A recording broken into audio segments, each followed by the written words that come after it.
I might be, and he's just looking at me like, no, you need to get the revelation. No, I got the revelation. I might just talk too much. This might be the stage I'm at.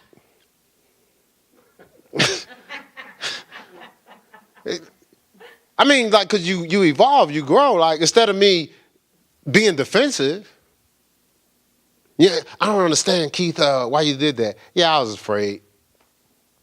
I was scared to tell you the truth.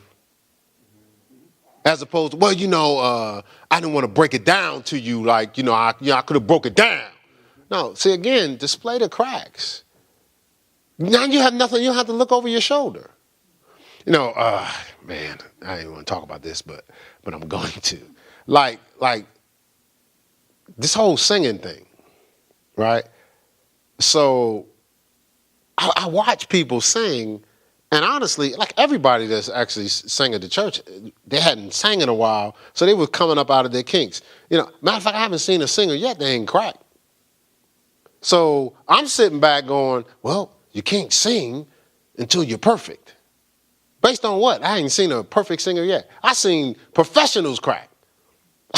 Matter of fact, I seen professionals mess up a whole concert. Like seriously, they paid you for this? Like you're terrible. But they was out there. They might have been terrible, but they were out there. Right? So why are we sitting back waiting for the perfect opportunity to use our gifts? To talk. Actually, the only judge for what you're going to say is God and you, because no one, who else can judge it? God gave you the revelation. So we can't go, that's the wrong revelation. God really told you something else, didn't he? Go back in there and see what he said. Right? If you think about it, only person knows is you.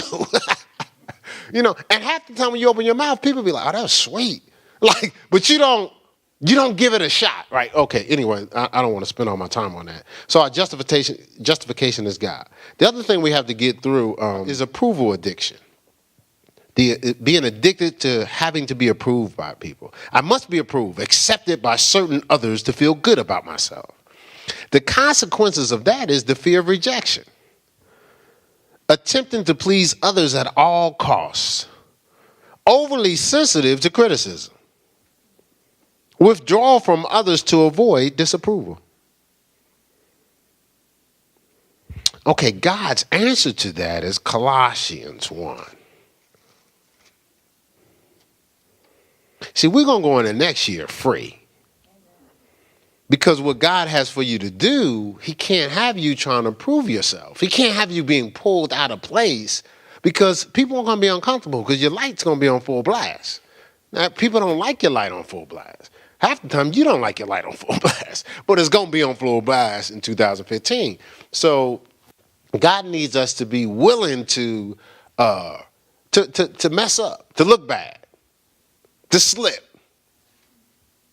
to not be perfect. One of the things, if you really are paying attention here at Heirs Christian Center Church, you don't have to be perfect. Now again, we got to take the heat for that because people are so used to a perfect product. But just because people don't start out perfect don't mean that they don't have that level of gifting in them. So we give people an opportunity to evolve into their gifting, and what happens is they've been on a shelf for so long or hiding for so long, it's work to come up out of that. But God is showing us who they are, not maybe what you see on the front end. And then how easy people forget they went through that transition. Be like, I don't understand why they're not, at such an elevated level. The same reason you wasn't when you started. You know what I'm saying? So you got to give them the same time and patience. And yes, it may not give us the best, how can I say, the best presentation at times. Oh, but wait and see. Wait and see what God does with these lives and these vessels, how God evolves people and how people come together. Remember, undiscovered treasures revealed. Wait till you see next year. It's going to be way beyond that. And that's the atmosphere we're in.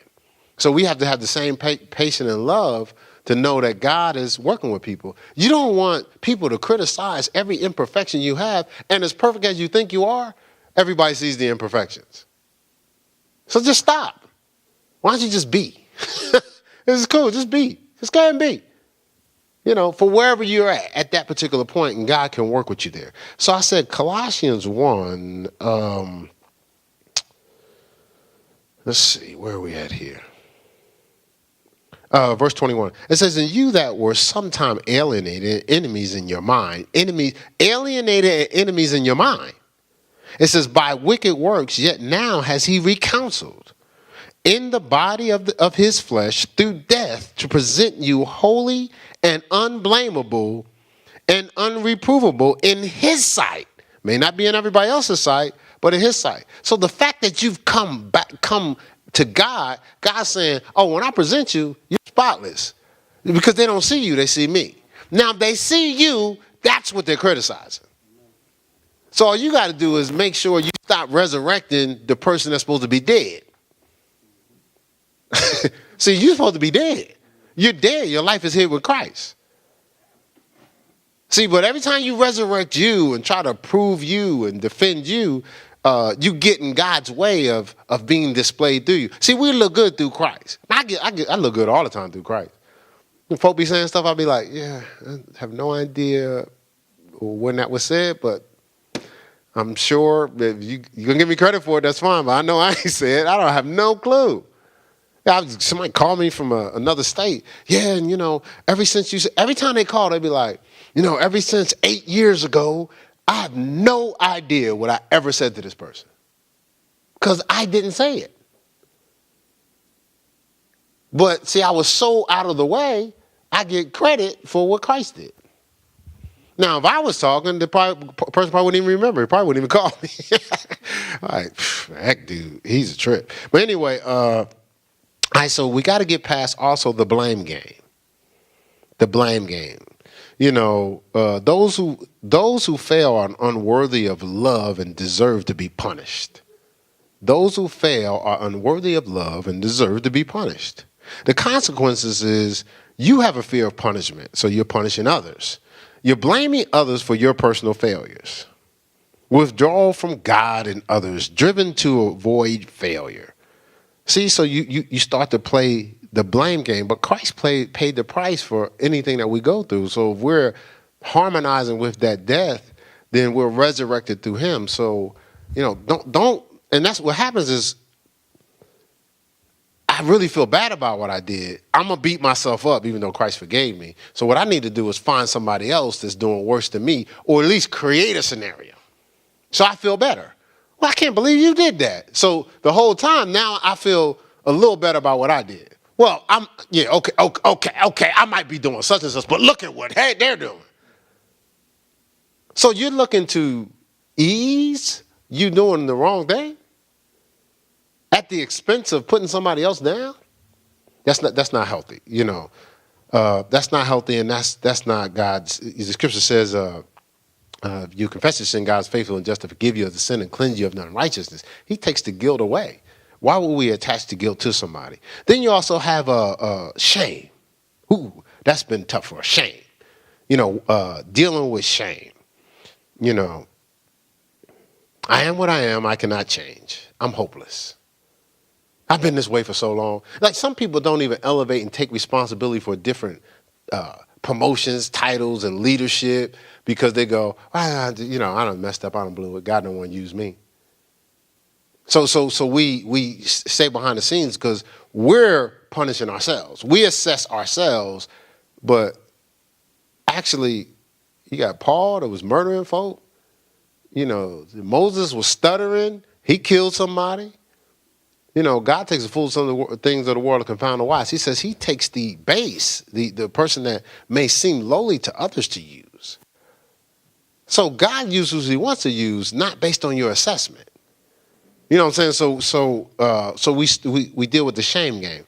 So that puts us in a place where we have feelings of shame, hopelessness. We feel inferiority, passivity, the loss of creativity. I'm not going to try to create nothing new because no one's seen this before and they might think it's stupid, right? We put ourselves in a place of isolation. We withdraw from others. See, so God's answer to that is humility.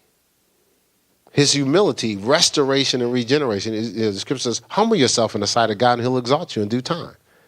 Embrace the humility, or embrace the humiliation so you can participate in elevation. So if you're in pride, what you're saying is, I don't want to elevate. But you're saying, I don't want to deal with this stuff no more. But you're not doing what it takes to elevate. Humility is the key to elevation. Humiliation is the key to elevation. You have to invite opportunities for humility for God to get you where you want to go.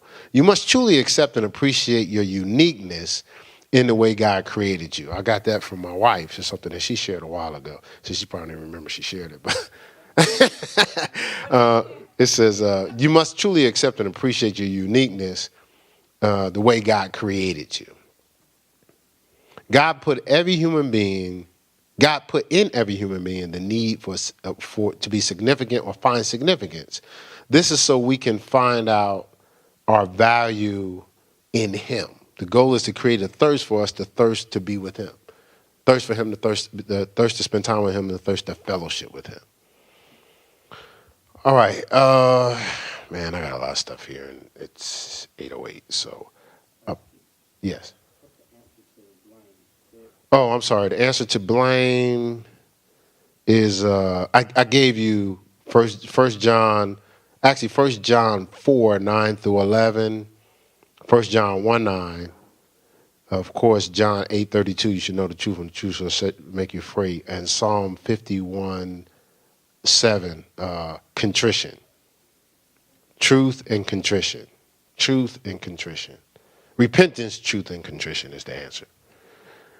All right, so what did we learn today? Anything stand out?